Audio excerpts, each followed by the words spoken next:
Yeah, well, you've seen some of my work. You know that I vouch for the half-assed, half-brained. Well, there's a lot to be said for just publishing, and you can always go back and True. hone it in the future.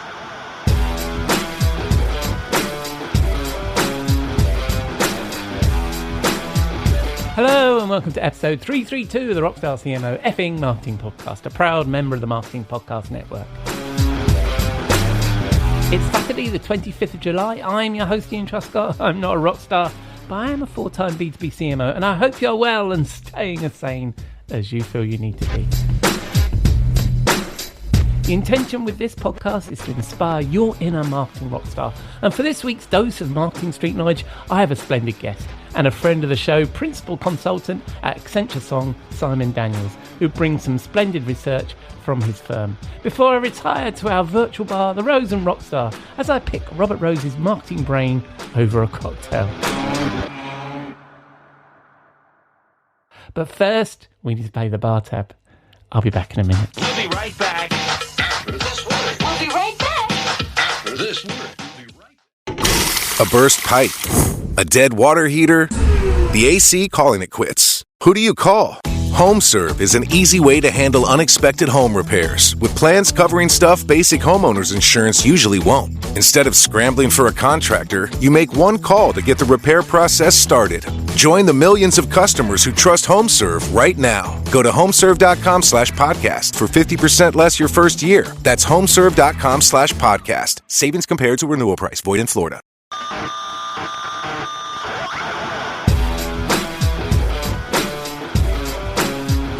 Welcome back to Rockstar CMO FM, Simon. How are you doing? It's great to be back. Thanks, Ian. I'm beginning to feel like a series regular. Good. So you should, and so we should do that. We should have you as a series regular. So it's always good to have you on.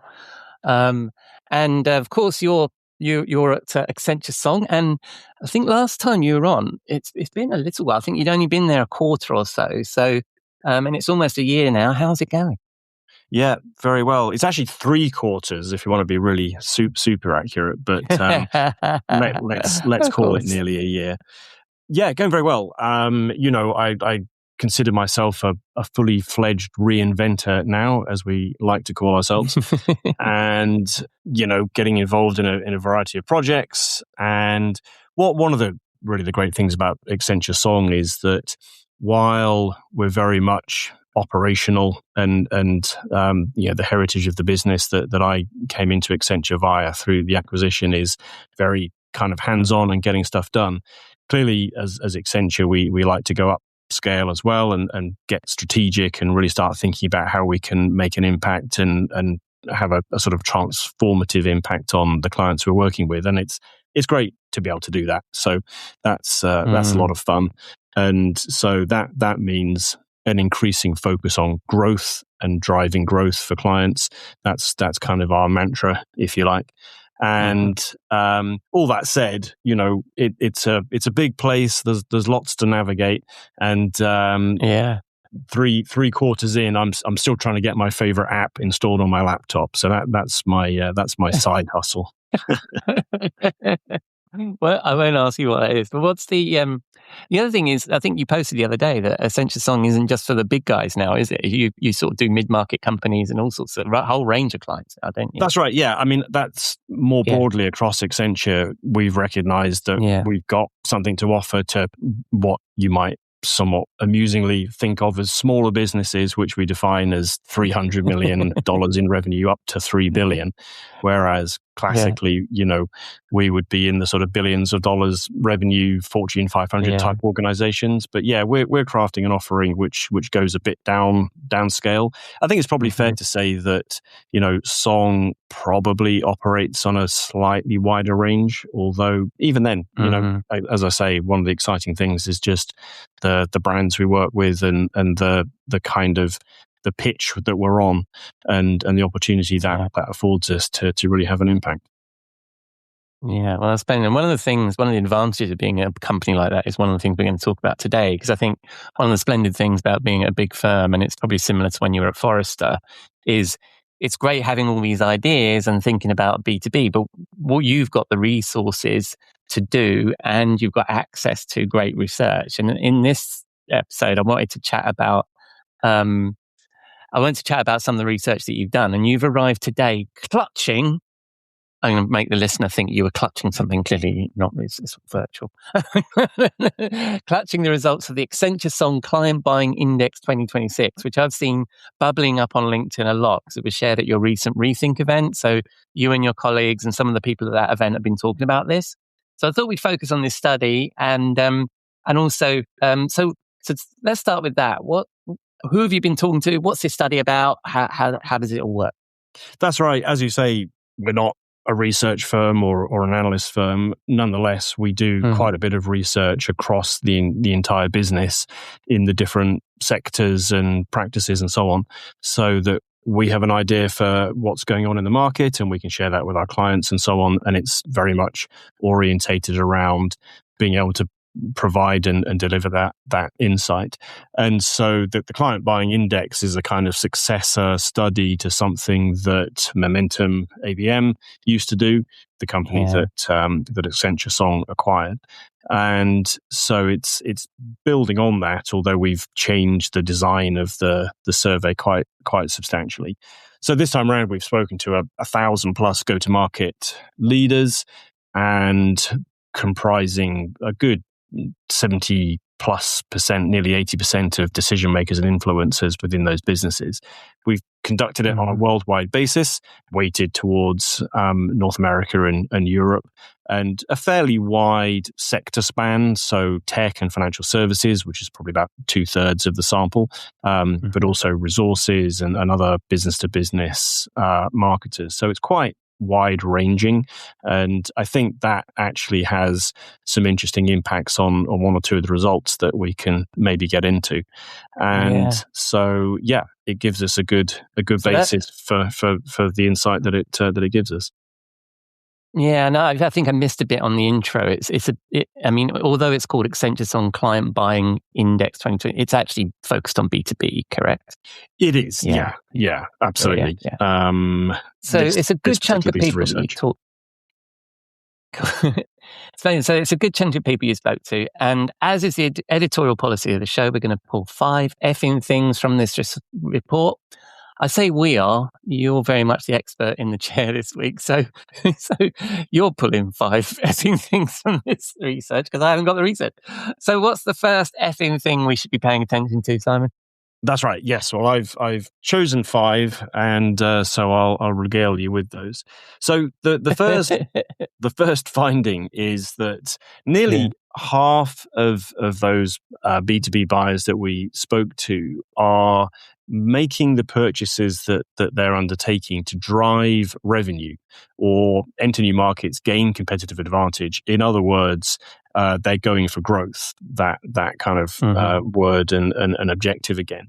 And I think that's really pretty interesting because there's a sense sometimes that purchases are being made reactively or to keep up with competition, maybe even just for the sake of it. And in actual fact, it's a lot more deliberate than that in many, many cases. And there's a real focus on, the benefit that a purchase is going to make. And I think that's obviously very positive because it means that the B2B buyers are really being thoughtful about it. And it also means that from the perspective of providers, we need to be just very focused on delivering those benefits and communicating them. What is it that we're offering? How is it going to help? What problem is it solving? And I think that helps orientate our entire go-to-market from the perspective of segmentation, targeting, messaging, proposition, all these kinds of things. And I think that's a really good focus to have. Yeah. I mean, it does draw one into. I mean, I'm sure you thought of this as well because I know how you think. You do wonder about the other 53% what they were thinking when they did the purchase. But I really like that. So what you're saying here, what we're learning from this as B2B sellers is we need to focus our messaging around how it's going to help drive revenue, enter new markets, or gain a competitive advantage, and we need to hang our messaging on those 3 things, which is a great point because often you see time and time again, B2B, particularly in software, where we just talk about features and functions, and we don't talk about what these kinds of outcomes. So that's really interesting. And also, you mentioned that so how does this? You also talked about the buying groups comprise of multiple members. Are these three drivers the same for all the buyers in your experience? I assume yes, right? Because these are sorts of things that would unite a buying group, wouldn't they? Everybody was going to understand this, whether you're the CFO or the CMO, you're going to understand this, right? Yeah, I think so. Ultimately, the buying group should obviously be clear of what their objectives are, although that I don't think that's necessarily always the case. And we might touch on this in a minute, in the sense that clearly, there's typically a champion or someone who's leading the purchase, or who's defined the problem and wants to bring in the solution. They obviously need to involve other people, other stakeholders who may not immediately and innately understand why this is necessary. And so the champion needs to bring them on that journey. And so again, there's a role to be played there for that champion or what have you to kind of bring them on the journey. So that's again, I think, an important consideration for providers. And I mean, we're only at number one, and I'm risking going down a rabbit hole on this one because I really like that point, because I think often for sellers, we need to educate our sponsors on internal selling, right? You need to help them with that process, is what you're saying. So if your sponsor's really keen on bringing your solution in, they need to be able to communicate the fact that it's going to drive revenue, enter new markets, or gain competitive advantage. That's a really good point. Maybe we'll come back to that. Now you're a regular feature in our show, which you promised just earlier. So what's number two? So number two is around AI. And what we found is about 3/4 of B2B buyers are using AI during the buying process. Now, that's interesting as a statistic and a figure, because I feel like that's actually a bit lower than some other studies that you might have seen.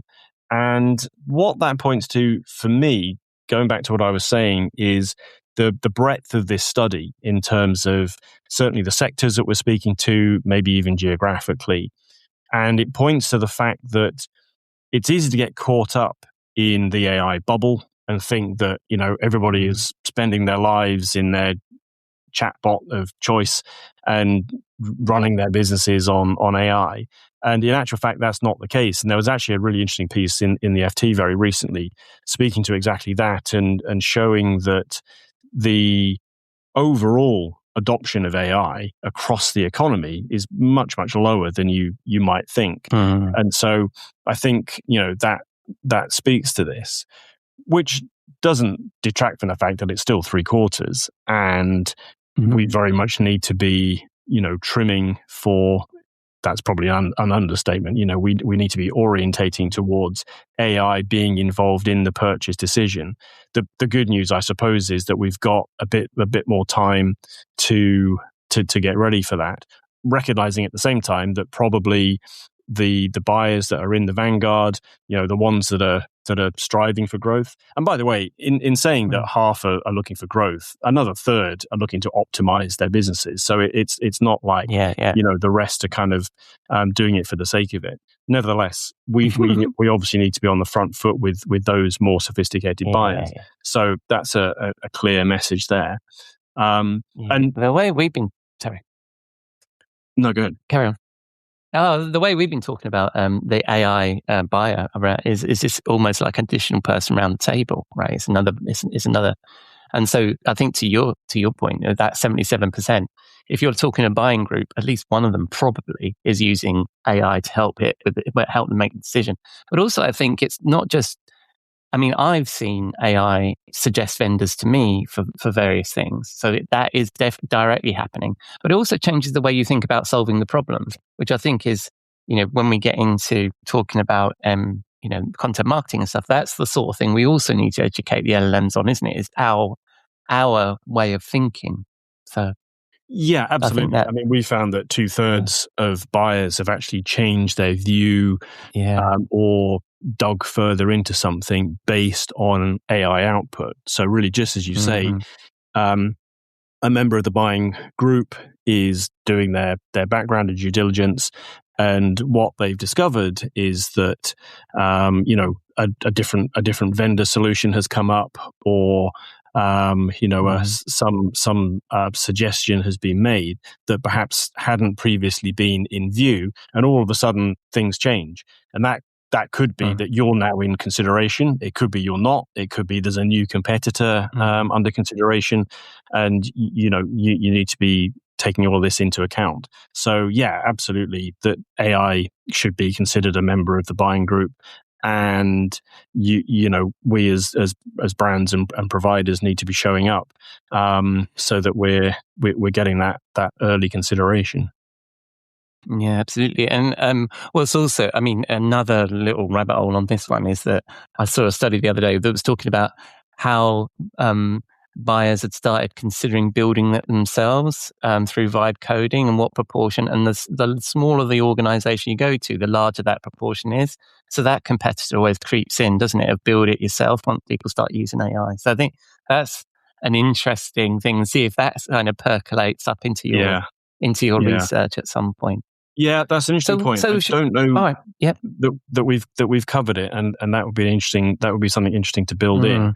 The vibe coding kind of buy versus build. I've been planning for a while to try and write something about that, and I'm sort of halfway through the thought process of, in a way, trying to find something different to say. But it is interesting, and it feeds in potentially to the stats, which I think again we'll come to in terms of stalled purchases and these kinds of things. If buyers suddenly decide that they'll just do it themselves.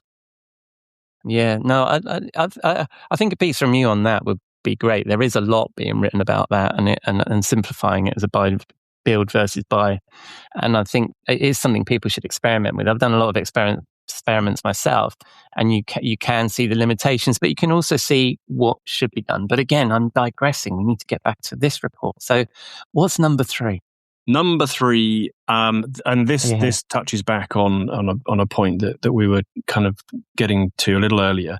So basically, we found that pretty much all buyers are saying that thought leadership is important or critical when assessing providers. And so it's worth saying that the Momentum business had itself acquired a thought leadership practice a few years ago. So this is a kind of a big part of what we do. And, the way that we kind of weave that in is to just make that a key element of go-to-market and positioning of the clients that we're working with. Recognizing that it is something that drives consideration and confidence and so on.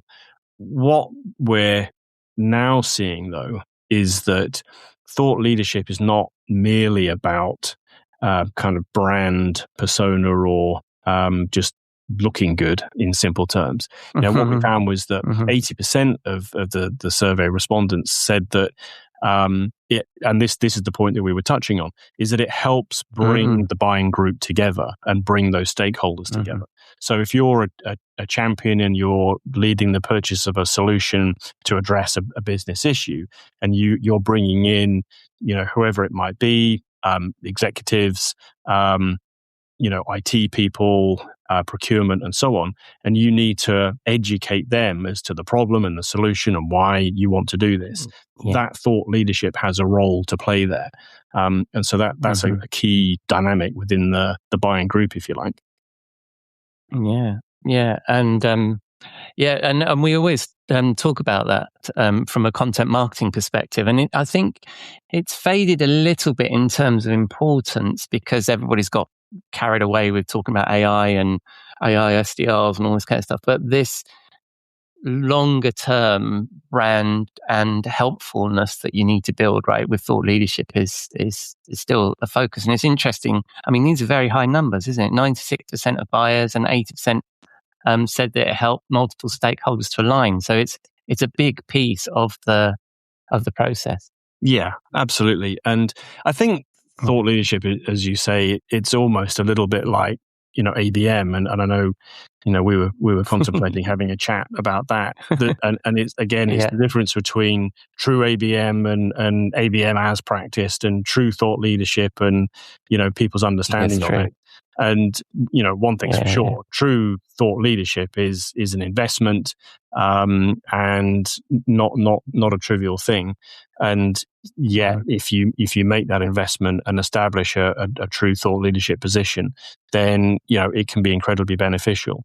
The crucial thing being, though, that the kind of authority that comes from thought leadership is shifting from, like I said, really merely credentials, this is what we do or our position, towards something that's actually genuinely useful and providing a kind of utility, if you like.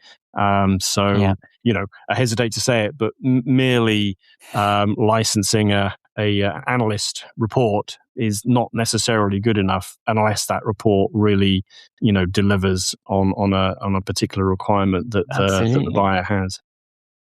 Absolutely, and it's exactly what we're talking about now that you guys are doing at Accenture Song, right? Is you've done a study, and the other thing is as well, this also wraps back into AI. This is what's going to make it different, make your content different from anything that AI can generate, because it's useful, it's unique, it's insightful, it's helpful. It isn't whatever has already been indexed by the LLMs of what happened last year or whatever. It's fresh. It's good. Yeah, and as anybody who's undertaking anything like that will know, it's an investment, and yet what it gives us is a true first, primary evidence perspective on the state of the market and what's happening. So yeah, it's really important from that point of view, and ultimately building up that trust with buyers is what we're trying to do here. And that's the point that you made very recently in your Tuesday 2 cent newsletter, where you mentioned trust. What better way to build trust than be helpful? And that's really echoing that exact point, I think. Yeah, exactly. And I think B2B SaaS vendors have a great opportunity. You don't have to do a big research report because you've got the data right there. So I used to be a CMO of a group of ESP vendors, and we could anonymize it, mine that data that we had on what emails were successful and stuff. And that was that was like a study that people anticipated and wanted and customers needed, right? It just told them when was the best time to send, what were the best, that kind of stuff is just golden. And it's sitting right there in your SaaS database. So I think that's cool. Exactly. Yeah. I mean, leverage whatever benefit you've got. Yeah. If you're in that position, to be able to anonymize and summarize, operational data that's just you've got it. You don't need to go out and generate it. Then absolutely that's gold dust. Exactly. And we're all sales and marketers, right? And so we've all got lessons that we've learned that we can share with other sales and marketers. But anyway, let's move on to number 4. What's number 4? So again, kind of touched on this. This is around purchase stalling. And again, not a huge shock to learn that we found that about 60% of B2B purchases are delayed, paused, or cancelled. So it's that scenario or dynamic of your biggest competitor is not your competitors, it's inaction, in effect. Do it's nothing. Just no decision or loss of confidence from the buyer and those kinds of dynamics. And so, that's what we're ultimately what we need to try and overcome. And trust and confidence is a key part of that. And we try and work with clients to identify where that's happening, find the trapped revenue, look for ways to release it, and then operationalize that so that clients can overcome that problem and really try and head it off before a deal completely flames out, and keep it moving, and try and effectively combat that 60%. I like this. I like this phrase, trapped revenue. Yeah. It's like it's there. We just need to get it. Right. So I think that's cool. But I think some of this is also further upstream, and I think maybe you guys have. I mean, you've got two heads that you bring, I guess, to this podcast because you also host your own podcast with Louis Fernandez that talks exactly to some of these problems, what's broken in GTM and how to fix it. And I think some of this 6% of B2B purchases are delayed, paused, or cancelled. Those problems happen a little bit further upstream, don't they? And it's recognizing that's a challenge too. You mean upstream in the kind of buying process or buying journey? Yeah. Like if you've got the wrong ISP, or you haven't got the right buying community, or you haven't got access to power, or any of those typical go-to-market sales motions, if you don't go through the right gates, then it's flagged up in your CRM as delayed, paused, or cancelled, but it might have been a shit deal in the first place. Right. Yeah. Well, yeah, exactly. I mean, it can happen at almost any stage, and part of what's important is to understand, whether you've got a kind of systematic or systemic problem with deal stalling or revenue getting trapped. I mean, is there a particular point where that's happening? What we do tend to find is that demand gen in itself is not a huge problem. Businesses have got leads and they've got awareness and recognition and kind of inquiries and so on, and then things aren't progressing, and that can often be a function of not having the right materials and messaging and approach to be able to get buyers past a certain point. There's a lot of activity, and it's not necessarily very well coordinated across the revenue ecosystem between the functions, and it's ultimately very tactical rather than being more strategic. Moving up into that kind of quadrant of cross-functional alignment and strategic activity is the sweet spot where that gets unlocked. And the other dynamic here also, I think, is that there's possibly lessons to be learned from some of the sales methodologies, which we've discussed on what's broken in GTM. Lou and I have discussed that, and of course you joined us for a kind of roundtable discussion on some of that. And the Jolt framework, which is designed to a certain extent unstick pipeline, I think is quite applicable there as well. So there's lessons to be learned, and I think it's applicable across the kind of go-to-market spectrum, not just in sales. Yeah, I like that Jolt thing. And the thing I've picked up from that the most was that take the risk off the table, because I think we don't talk enough about the fear of fucking up or the fear of missing out. Right. Or whatever it is. My interpretation is fear of fucking up, but I don't. I think he says fear of messing out in that book.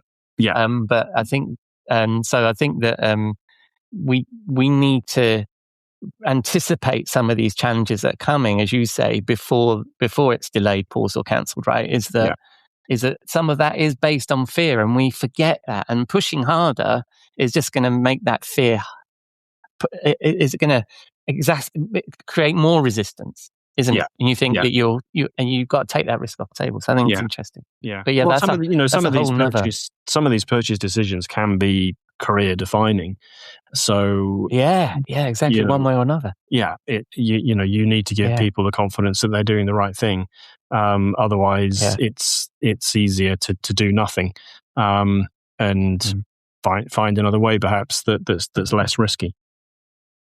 Yeah. All right. Well, let's conclude this thing and get close to conclusion with number 5. What are you going for with number 5? So number 5, full disclosure, I'm cheating a little bit here because this is actually from a different piece of research.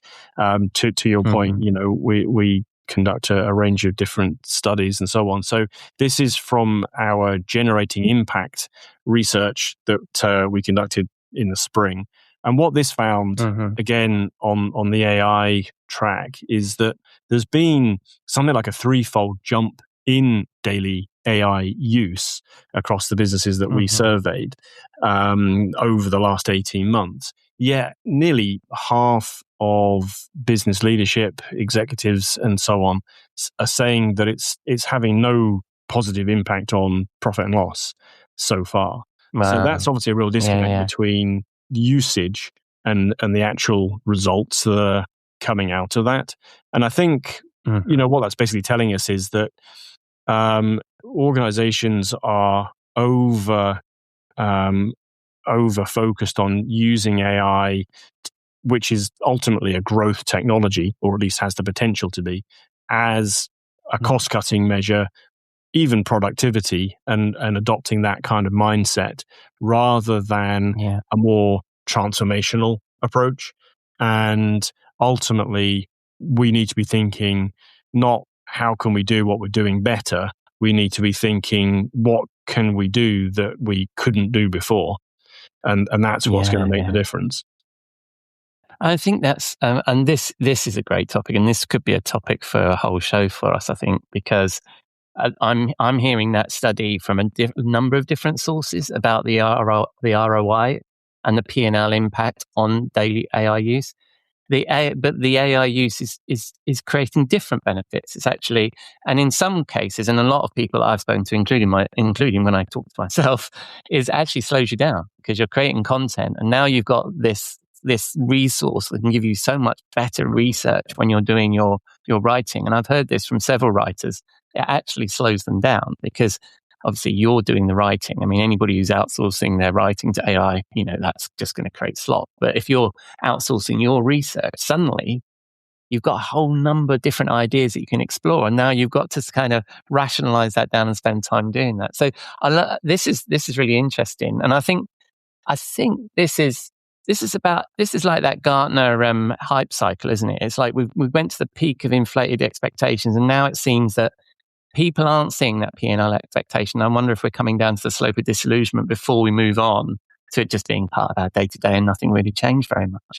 Yeah, I'm sure that's exactly right, and I think possibly Gartner and others have made that kind of observation. And yeah, I mean, I know you've spoken, you and Robert have spoken about that sort of slowing down to do better, and I think that is a really interesting dynamic. And I've seen that in other cases as well.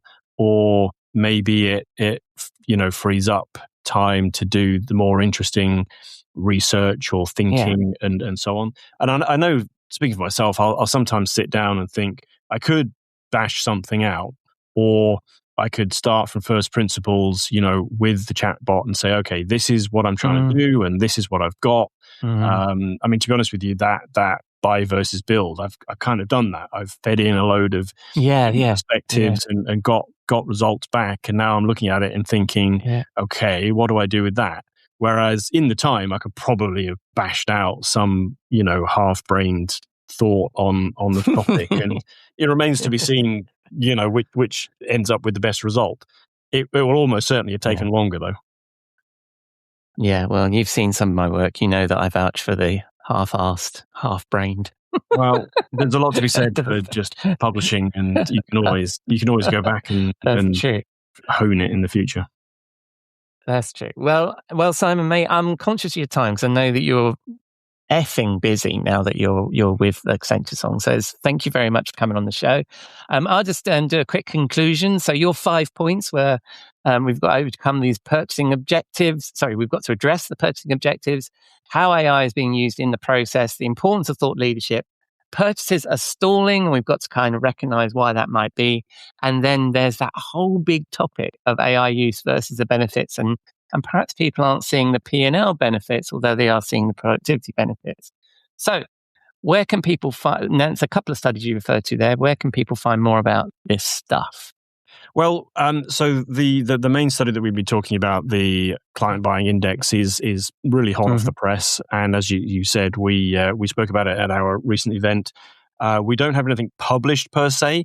More than happy though, if anybody wants to get in touch, we've got a few sort of takeaways that can be shared. So that's the best way of doing that.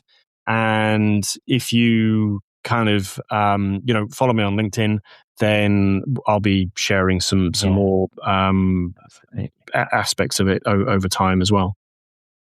Yeah, and that's where I've picked up a lot of this stuff. That's why you're here, because I knew this thing was happening. So definitely follow Simon on LinkedIn, listeners. So splendid. So when people spin the dial on the interwebs, they're going to find you on LinkedIn, and that's basically it. Is it Simon? Simon Daniels on LinkedIn?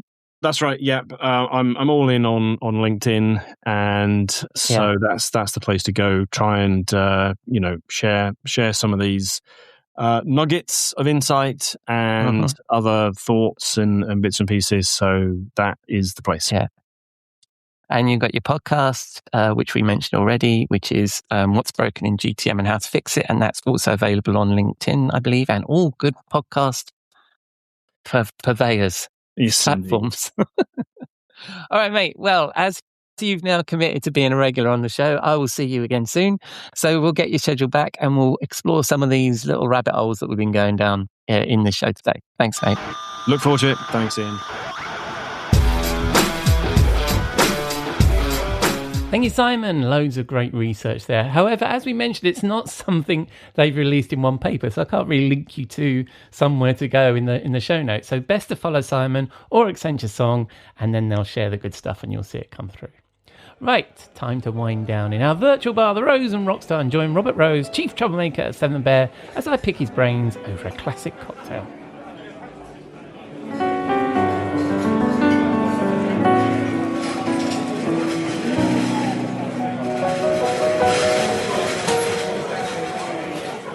Hello, my friend. Welcome to the bar. Thank you very much, mate. How are you doing? I'm doing remarkably well, I have to say. It's the dog days of summer, as it were. Mm-hmm. I'm sure we're both in stifling heat. Yep. Yeah. We've had one heat wave after another, and then and then they say the weather's going to be the normal temperature on a particular day, and then we're having another heat wave. It's mad. Yeah, I don't know what's going on in the world. Yeah. Something. Yeah. Something warming something. Something climate change. Yes, I get it. Yeah. No. Well, I think in this heat, my friend, we're going to need... Oh, and that's it really, isn't it? And how did your event go in the week? It was remarkably well. I mean, I would be more specific about it. But Chatham House rules and all of that. Exactly. But it was wonderful. We really had a good time. A good, very small, very intimate group, but with a lot of very valuable information coming from both sides, I would say. Yeah. So it was really lovely. It was splendid, and thank you for the invite. Of course. So you contributed remarkably well. No, I didn't. Okay. Anyway, where was I? Yes, we need a drink. We do need a drink. So I've gotten a frozen drink from us for us this Interesting. I don't even get a frozen this is called one the before. Nutcracker. And it's a relatively, apparently it's a staple of New York summers, which is perfect. So it's a beach drink or, something you take to the park on a very hot day. It's kind of like a slushy. So we're making little slushies here, but wait till you hear this thing, because it's going to put you on your ass. So here's the way you make it. You basically, so you need to find an old smoothie bottle or a bunch of smoothie bottles, those 16 ounce, 3 or 4, however many you want, obviously, but one, or you could even just do one, but you want the plastic bottles because we're going to be putting this in the freezer. And so it's going to take a day to make this. So you start with, so let's assume you have 3 of these 16 ounces. So you're basically making whatever 32, 40, 48 ounces of drink here, right? Wow. So you're going to start with a half a cup of vodka or tequila, whichever you prefer. I prefer tequila here. Yeah. So you go a half a cup of tequila. You go half a cup of dark rum, preferably like a Bacardi or something. You do, if you like this, you can go with a half cup of peach schnapps or any schnapps really, but peach is probably the one to do. And then a half a cup of Everclear, right? So you can already see where this is. You can see where this is going. Yes. And then you do basically whatever your favorite fruit punch is, right? You can do a Hawaiian punch. You can do whatever, canned punch that you like here. This is, by the way, a totally comfort food sort of, this is not my usual natural sort of juices sort of thing. This is chock-a-block full of sugar. This is as sugary a drink as it gets. So you put all that together, mix it up, mix all that stuff together, then fill each of the bottles, each of the 16-ounce bottles. Use a little funnel or a cup or whatever you want, but leave a little space because they will expand as they freeze. And then you basically close the lid, shake them up to making sure they're all fully combined, and then put them in the freezer. And then 8 hours, 12 hours, sometimes 24 hours, depending on the temperature of your freezer, it will turn to slush. Then what you're going to want to do is when you're ready to drink them, let them sit for 10 or 15 minutes to defrost a bit, give them a good shake, and then they're going to start out slushy, right? Like a good slushy, but then they're going to be remarkable, and they are really great on a really hot day as a slushy, but you should have nothing to do that day because drinking one of these little 16-ounce bottles is going to put you on your ass for a good amount of time. Yeah, tequila, dark rum, and peach snacks and everything. Yeah. Wow. It's a hell of a drink. But immensely refreshing on a hot day like this. So it's a good recommendation. I like it. Yeah. All right. So this week, I want to ask you about, I'm going to dip into your archive as usual, and not really much far from the archive, but a couple of weeks ago, you were talking on This Old Marketing, on your This Old Marketing podcast, and you were talking about AI content as frequently we all are these days, right? And you made reference to, which I thought was really interesting, and I hadn't heard this sort of connection before, which is you talked about quality, price, and convenience, which obviously we apply to a lot of different things in the world, but you applied that to AI content, which I thought was interesting, particularly about AI slop, and how there's that pushback right now about AI generated content, the assumption that it's all slop, but actually people have never really chosen, and that's the assumption is that we want to choose quality content, but we don't always choose quality, do we? Sometimes we choose it on price, and sometimes we choose it on convenience. I will give you some space to talk about this, but it's just I was impressed by the idea. So, do you want to expand on that? What did you mean by the quality, price, and convenience of AI? So you said it very well, which is basically it is ultimately it is not one or the other, right? There is the classic, right? The pick two. You can have in project management or product development or those kinds of things. You can have two of the three, but you can't have all three. You can have it fast and good, or you can but not cheap. You can have it fast and cheap, but not good. That sort of thing, right? But that pertains to the development of the thing, right? And so what is often not as well covered is the consumption of the thing, right? So we often make choices and priorities based on one of those three things over the other. Everybody assumes that everybody, making all things equal, we would choose quality over all of it. Making them not equal, actually, but in fact, we often choose price. We often choose convenience over quality because it's just easier. And in many ways, it largely depends on what the information or the content is. In other words, if I'm looking for the sports scores of a particular team that I follow, I want it fast and I want it cheap, right? I don't want to go, I'm not going to spend money to go find the latest sports scores and I don't need it also to be wrapped in some, qualitative wrapper, right? I just need the information now. And so I want it fast and cheap. And so with that in mind, what it sort of really gets to is this, as we start thinking about our own content strategy, is stratifying that which we are creating into, and we do this inherently. We think about it, right? It's like, well, how much time are you going to spend on that landing page versus how much time are you going to spend on that email? How much time are you going to spend on that, that white paper? And we typically will put the requisite amount of, sort of quote unquote template or budget time to each of those things that we think that they deserve. Yeah. And the key is that we have to understand that there's what we believe and what the audience will choose.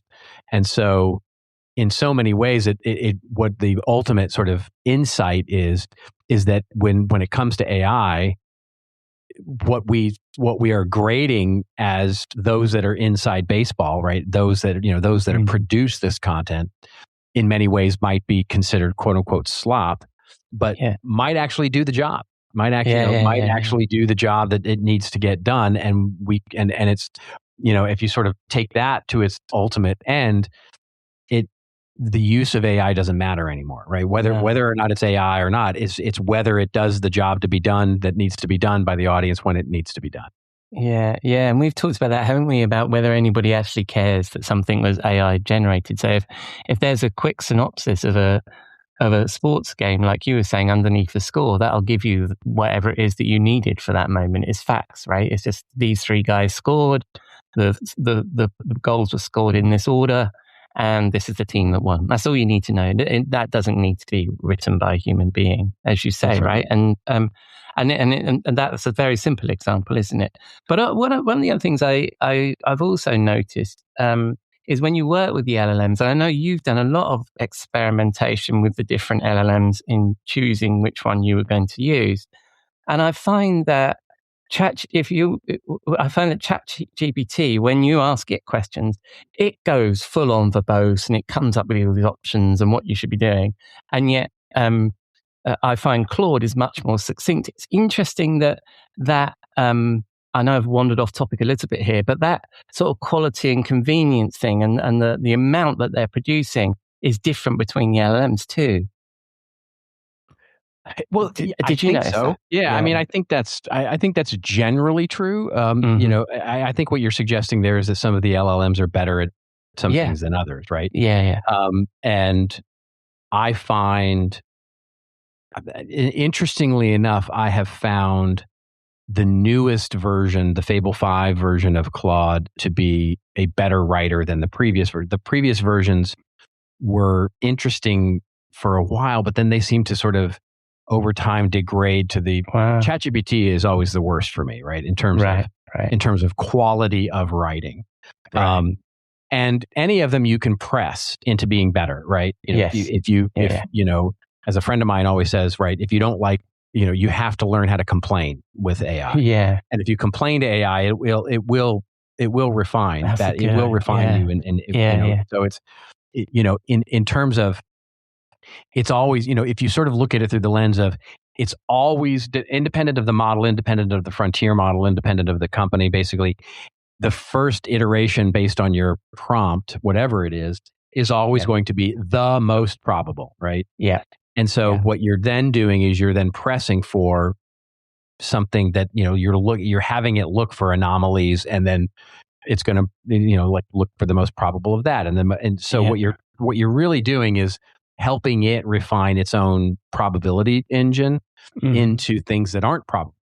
Yeah. And how many times you have to do that is obviously dependent upon the way you ask the questions and all sorts of things. But I have found that you can press, if you complain and say, stop doing that, stop doing this, stop doing that, that you can actually get to some. Now, what that does, however, is it gets right to the point of our conversation, which is how many times do you do that until you realize that good enough is good enough, right? For whatever it is you're creating. You know what I mean? Yes, that was going to be my next question to you, because I think it's a hard judgment, isn't it? Because particularly if and you and I have talked about this, about how when we're writing and we're using the LLMs, they tend to slow us down because they give us more ideas, right? Because we don't just sort of say, write this article about this, and then 10 minutes later you've got an article and you slap it up. It's part of the research process. So therefore, because it researches deeper, it gives you more ideas for your article, and therefore it takes you longer to get things done. Is that still your experience? Yes, 100%. But in most cases, if I'm doing a project like that, right? Yeah. If I'm writing a script, or if I'm writing a white paper, or if I'm writing a blog post, or if I'm writing anything that's going to represent insight at all, I'm not using the LLMs to write. No. I'm using LLMs to pressure test, find the pattern, find the outline, find my, sort of structure, of what it is I want to argue, and then I write it, and then I sometimes have it look at it and pressure test my writing to make sure I'm, good. Claude is especially good at this. Claude is really good at analysis, right? So if I have a piece, like I've written a 2,000 word blog post on research of this and research of that, I can say, this is where I am. Please go and analyze this, and it'll go out and look at industry research and all that kind of stuff and sort of verify what I'm doing, and then I can go verify the verify, right? I can But it's really good at that. On the other hand, so what I typically do if I'm writing, so if I need to respond to a client, right? They've said, hey, check this out. Check this thing out. Does this look good? Yeah. And I need to write an email, and I honestly don't feel like writing 2 paragraphs of an email.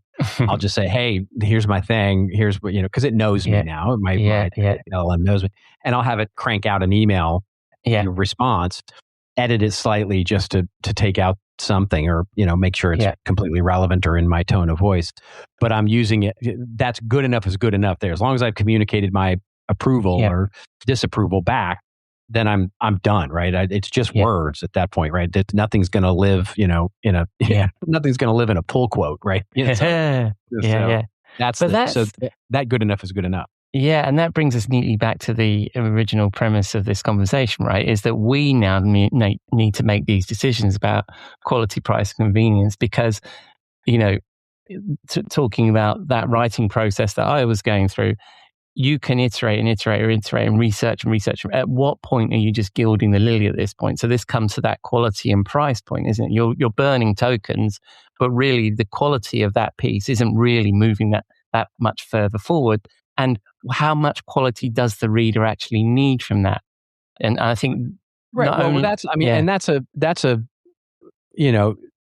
question predates everything, right? True. I mean, that question, that is the central question at any author, right? Anyone who's creating anything is asking that question, unless you're creating something where it's completely devoid of your need for consumption, right? In other words, this gets into a discussion of commercial versus, commercial art versus art.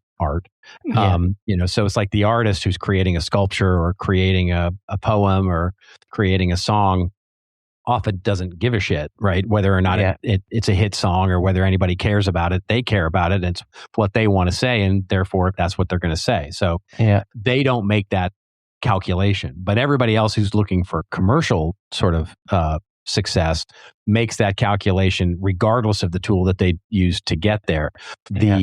The question I think that is really relevant that you're asking is, how many iterations until it's right, and that's where because it's tempting, right? I mean, how many times do you use the tool now to say, give me something, and it gives it back, and you go, oh, I wonder if there's something better there, right? And you go, do it again, right? And then it comes back with something. You go, that one's good enough, but maybe it can be better. I mean, I run into this all the time when I use music, right? So music is a perfect example of this. When I have Suno, for example, will cover a song that I've written, and it'll come back with a song that that has my melody, has my chord structure, and resembles my song, but it's now fully produced and all that. And then I go, ooh, but is there a better version out there? And it's like 25 iterations later and 2.5 hours later, I'm still having it. I'm tweaking the prompt. I'm playing around with it. I'm hitting, do another version of it, and and then you finally realize, fuck, it's the same thing. It's the same damn thing over, and it's like it's not getting any better. I'm just you're all you're doing is spinning the roulette wheel and hoping it's going to hit 00. Yeah. Well, I mean, this is a different conversation in a way, because I'm also finding there's a weird form of flow when you're working with the LLMs. That distracts you completely from what you should have been doing, right? Well, 100%, yes. And you get totally sucked into this conversation, these iterations, right? And it's a curiously satisfying form of flow. Sure. Or you see some stupid thing on LinkedIn that you want to disagree with, right? And you're like, oh, I really want to write a post about that. It's like normally you'd go, I don't got time for that. No, ain't nobody got time for that shit, right? Yeah, but now you're like, well, I could just have the LLM help me write something. And then all of a sudden you're, 45 minutes later, you're still having an argument with the LLM about this thing. And you're like, all I was doing was like, and you go down this rabbit holes of like, and all of a sudden you go, but now it becomes a thing, right? Now you're, damn it, you're going to get something out. You're going to comment on that post. And all the while, and by the way, I think this puts us on the quality and price end of this thing, not the convenience thing. When you think about LinkedIn, because so many other people would have just gone, hit the LLM and gone, reply to this. You know what I mean? So many fucking terrible AI generated replies that I'm seeing on posts, and it's so disappointing because I've seen stuff you've written, and then I see, and I think, oh, there's a comment, and you must, you get that little sort of. I know as the author, you might get this little dopey hit and you see a comment and you think, oh, that's not that. You didn't write that. And it's so disappointing. So that does put us on that quality end. And this drive to do as good as you can. And this inexhaustible little monkey that sits there trying to draw out the best in us. Right?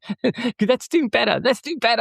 Yeah. Well, and interestingly, I mean, this gets into an even deeper topic, which is something we've talked a little bit about on the show before, which is this why there, in the current season that we're in, there is an unfair advantage that people with experience have with the LLM tools that people that don't have, and especially younger people, right?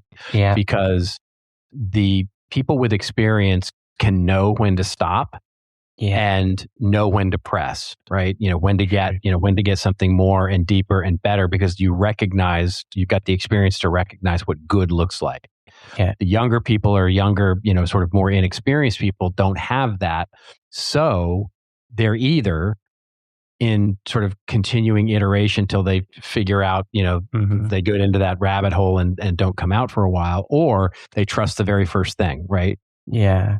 And so they don't understand. And so it's right now this season is that more experienced people have a much higher advantage to use, True. I said to somebody the other day, I said, an LLM tool, an AI tool in the hands of an engineer is way more valuable as a coding helper than a vibe coder helping me. Right? Yeah. In other words, I have it code something for me and it works. So I go, okay, it's done. Right. Yeah. But to an engineer, they're like, no, but you didn't think of this and you didn't think of that. And you didn't think of this and, all of that. So they make something that's much better because of that. So we have to remember that's not only true for code, it's true for writing, it's true for music, it's true for imagery, it's true for design, it's true for anything. Basically, the tool and, the tool in one hand is a chainsaw. The chainsaw in somebody else's hand is a dangerous weapon. And in others, it can help you build a bridge. Yeah. No, and the other thing, this is a deeper conversation, because I would almost argue that there's a Dunning-Kruger effect. Totally, sometimes 100%. That's because absolutely. I've talked about this before. The Dunning-Kruger problem. You and I have just talked through a problem where we would lose 45 minutes on a simple comment because we overthink it, and we've got a robot friend who will gladly indulge us in our overthinking. Whereas if you don't know the topic, you might have just turn that thing around in 5 minutes and boom, it's gone and it's no longer on your mind. So, but the quality, I assume, is going to be worse. But there must be a middle ground in the middle, of that quality, price, convenience thing for all of us, right? Is that really it should have only taken 15 minutes. That's right. Yeah, that's exactly right. Yeah, that's exactly right. Yeah. Cool. Well, where can people find things that you've clearly overthought? Perfect segue. You'll find it on our website at SeventhBear.com. Splendid. And when people spin the dial on the interwebs, they're looking for comments that you've also overthought. Where are they going to find those? They're going to find plenty of those on LinkedIn. Yeah, I'm on LinkedIn doing much overthinking. Yes, for sure. Splendid, mate. And most important for me, will you be in the bar next week? Indeed. I look forward to your overthinking there too, my friend. Right on. I'll see you then. Yeah. Cheers.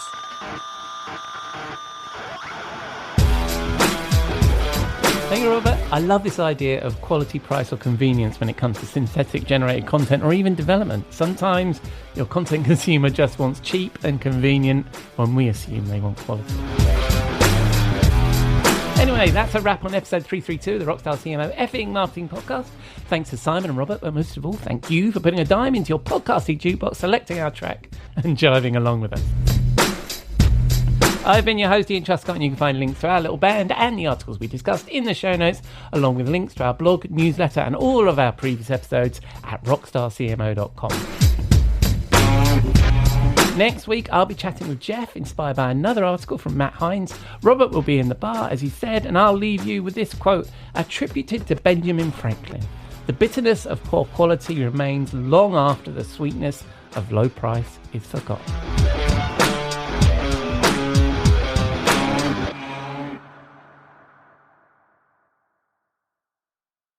This podcast is heard along the Marketing Podcast Network. For more great marketing podcasts, visit marketingpodcasts.net.